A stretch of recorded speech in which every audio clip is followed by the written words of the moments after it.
Hello YouTube, Sigfrid Lane here with another Dragon Ball Legends video, and this video is going to be about things I feel should be implemented in the game that would make the game a lot more fun and would definitely increase its playability and its life. So that said, let's get started. Thing number one, PvP. I think that they need to implement some type of latency checker in PvP so that before you get in PvP, you have to meet a latency check. If for some reason your latency is below the requirement for PvP, you should not be allowed to PvP.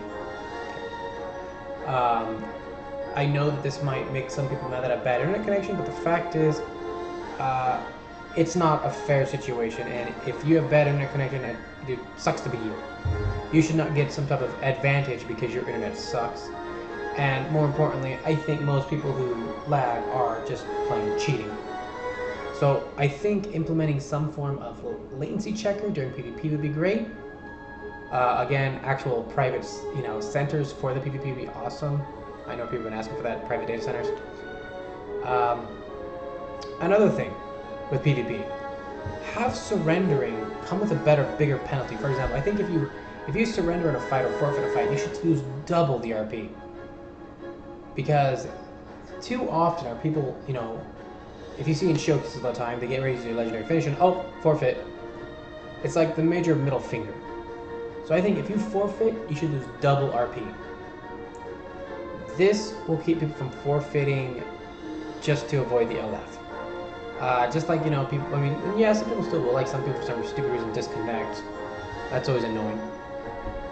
But definitely, I think those two systems are really important for PvP, along with, like I've said before, a better system for prizes to where you don't have to be in the top percentage to get the Chrono Crystals. That should be just given to you for participating in PvP and working yourself up the ranks. And the Z power should really be what people are getting for high levels in the percentage rise. If you look at games like 7 Deadly Sins, it's how it works. Adding in so that you can't be removed from your tier would be nice. So for example, let's just say like you get 300 Chrono Crystals at rank 30, 400 at 35, 500 at 40, 600 at 45, and then 1,000 at 50.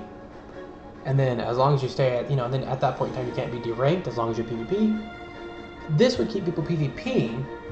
And then, of course, you just add in the player percentage for the Z power, like top, you could even make it top 1,000 to be honest.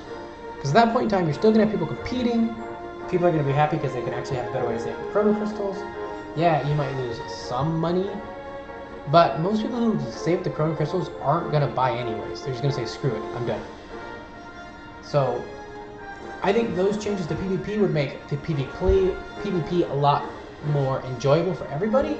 I would definitely love PvP to death to know I could just go into a PvP match and hey, you know what, I lose, whatever, I might not get that, the Z power, but I'm still gonna get those Chrono Crystals. Dude, would love it. That's one thing I like about 7 Deadly Sins is I go to PvP match, I lose, I don't get as pissed off because I know I'm getting my stones. I've earned them, I'm gonna get them as long as I PvP. So Legends, if you're listening, those are 3 good changes to your PvP system. You're not going to lose that much money. You're just going to make your PvP more fun. You're going to get more people to PvP, and that I think is the most important thing if you want this to become a competitive sport, like you were talking about last year. If you want to be able to hold tournaments and make this some form of competitive sport, getting more people to play PvP is what's important, and that's only going to happen if everyone's going to get rewarded for the tiers versus being top percentage when it comes to Chrono Crystals. That and eliminating your cheaters, like seriously, you gotta work on that. I get wanting to get third-party vendors out of the game, makes sense, but your cheaters in PvP have to go as well. And I mean, they need to be permanently banned. I'm talking laggers, I'm talking disconnectors, all of them. And of course, I don't mean like, the first 1 or 2 times you did it, I mean like, if you're a person who's constantly lagging and disconnecting, then yeah. Every time I meet a lagger, I always report unstable connection. So guys, if you're hitting people that are lagging, always report them for it, because if we don't report them, we can't really sit there and get on Bandai for not punishing them. So if they come into a major lagger, report them, because if they are lagging a lot, and often they're going to get a lot of reports, and then they're going to be investigated. If it was a one-time thing, well then obviously nothing's going to happen, and you didn't falsely accuse anybody. Enough about PvP. Let's talk about co-op. How can you make co-op better? So let's talk about how they can make co-op more playable. Again, these are things I want to see added in. A stamp system where you can literally communicate via stamps. You know, you have like one for Rising Rush, one for buffing, debuffing, etc. So you can go like, you know, pop Rising Rush, and then you can like pick what card you're going to use. Like, so they know you're going to Rising Rush, and they know what card you're going to choose. Now maybe they don't want you to know what card you can choose, so it's still somewhat random.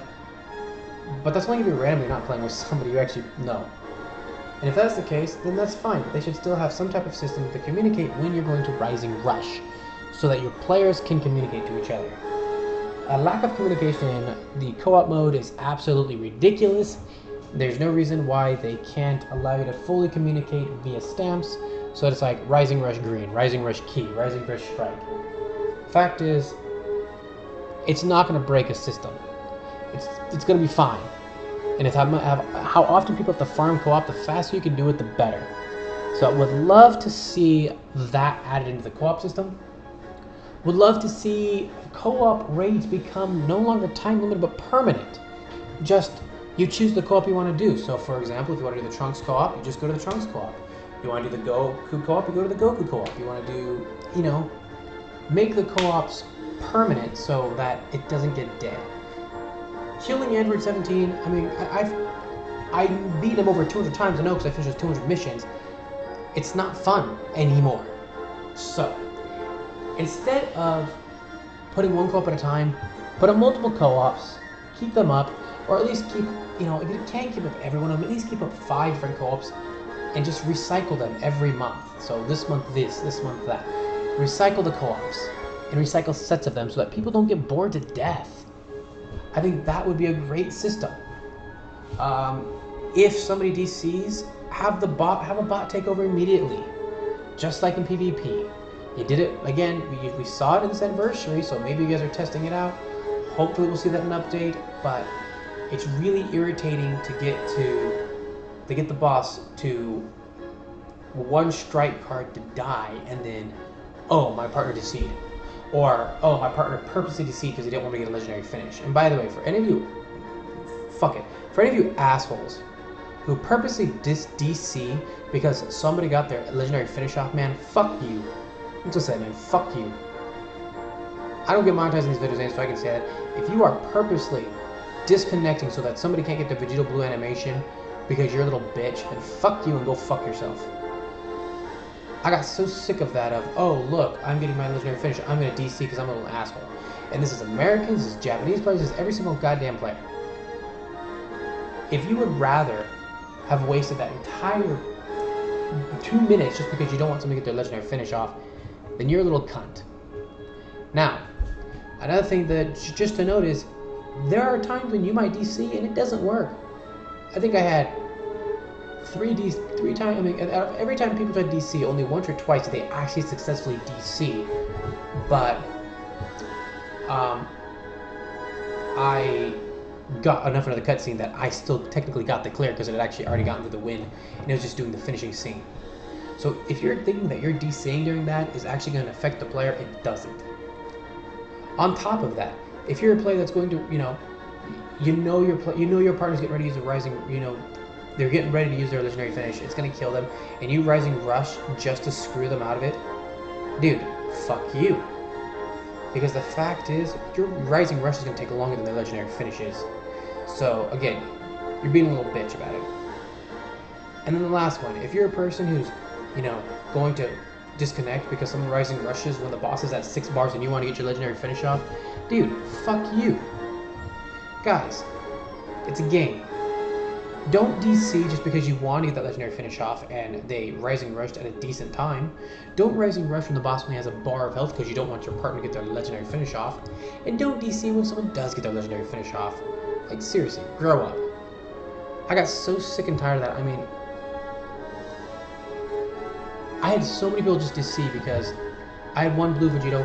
I Rising Rushed he had 6 bars. Android 17 had 6 bars. He hadn't put his shield back up. He was about to get his shield up, so we just killed him real quick, get him over. Rising Rushed. Visually, the guy disconnected. he wasn't going to legendary finish at that stage. He wasn't anywhere near a legendary finish, and we would have had to go through a whole other shielding period just so he could get his legendary finish. Look, if you're close to getting your legendary finish, I'll let you get it off. But I'm not going to go through a whole other shielding process just so you can do it. I had multiple times where the boss had, you know, less than a bar of health. I want to go do the my legendary finish, because hell, I paid for this Vegito. I want to use him, and the person decided to Rising Rush just to screw me over.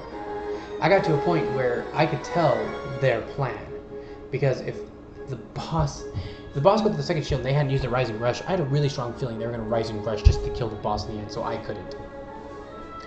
Guys, it's one thing, I mean, I can understand the PvP, you know, not wanting to get legendary finished, but in the co-op, it's ridiculous, and so Bandai, fix something with co-op. I mean, like, make it to where if someone disconnects, the player still in there doesn't get kicked out. They can continue doing what they're doing.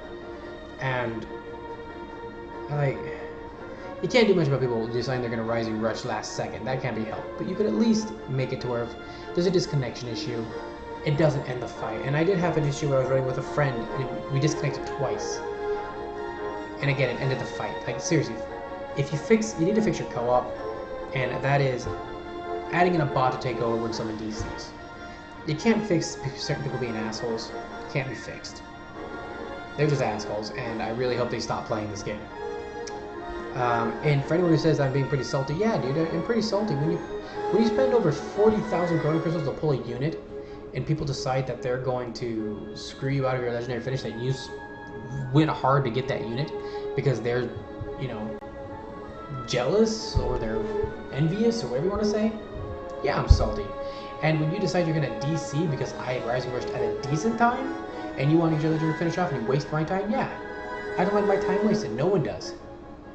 And to be fair, I mean, like, if somebody, you know, when I was on my Vegeta Blue, I always tried to get the dual rush in so we could kill him faster. So when I was with the Trunks, I usually would wait until after they would use their ability to get their super attacks. I knew they were going to Rising Rush soon, and I would always go for the duel, and I only used my legendary finish if we got to the second shielding part. I never held back damage just to get it off, because I wasn't going to waste people's time. So with that said, hopefully co-op, we'll see some, you know, that big change to co-op. But I think the biggest thing I want to talk about is PvE content. This game really lacks good PvE content. The best PvE content we have is the Ultra Time Space Rush, which I hate. I hate the fact that I can only use a unit once. I would love it if I could use a unit more than once. But the fact is, let's just take a look first. Well, let's take a look at Dokkan real quick. Dokkan has the Dragon Ball History events, which are great, the Legendary Goku event, which is great, Super Battle Road, the Ultra Time, the Ultra Time whatever. The one's kind of like the Ultra Time Space Rush there, which I don't like, actually, to be honest, for the same reason. But they have Infinite Dragon Ball History, they have, I think it's Infinite Dragon Ball History, Legendary Goku event, Speed Run, Boss Run, Super Battle Road. 5 different events that are completely free to run and are great for testing out your units. I mean, I love to just take my Vegeta team and go against the Goku family in Infinite Dragon Ball History. A lot of fun. I'm not saying that they need to release PvE content that gives us, you know, stones, just more PvE content that's actually fun. This is a fighting game. There's no reason we can't just have some form of PvE content. Training. Why is there no training in this game? I mean, like, the only way you get good in this game is watching YouTube videos and then playing against other people and hopefully learning that you're getting things done right. They should have a training setup in this game so you can go against, you can practice techniques. Every single fighting game has that.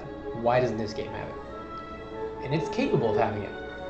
I think that they need a PvP type setup, but for PvE where you pick your team and then you can actually pick your enemy team and play against a specific team. You can even equip the enemy. You can choose their difficulty. I think that would be a lot of fun.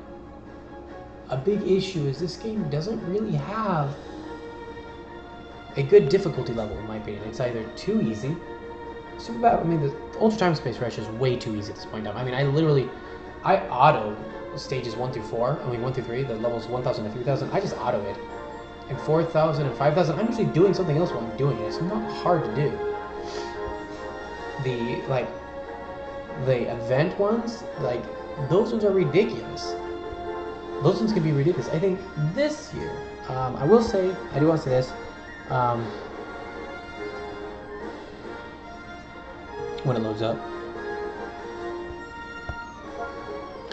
not this one.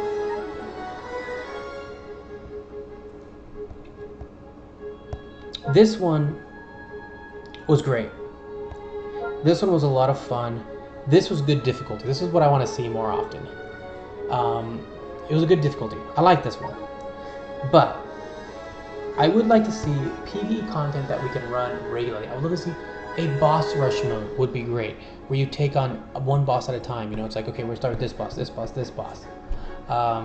A speed run would be great, where it's like, okay, pick your team, and then you gotta speed run through certain, you know, just like the Ultra Time Space Rush here, but instead of, you know, you pick a team and then you try to get through, you know, all 10 stages as fast as you can. You know, that would be great. That would be a lot of fun. And again, it doesn't have to reward anything. And then again, something like this that's boss rush would be a lot of fun, where one's gonna just one's gonna be your time, and one's just gonna be just the bosses.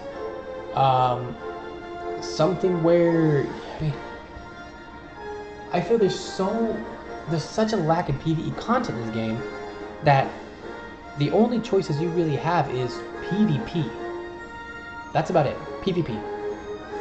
And I don't like that. I think that that's a major issue with this game, is that they've not really driven hard the PvE side of this game, so that people who don't like the PvP don't have to rely on PvP.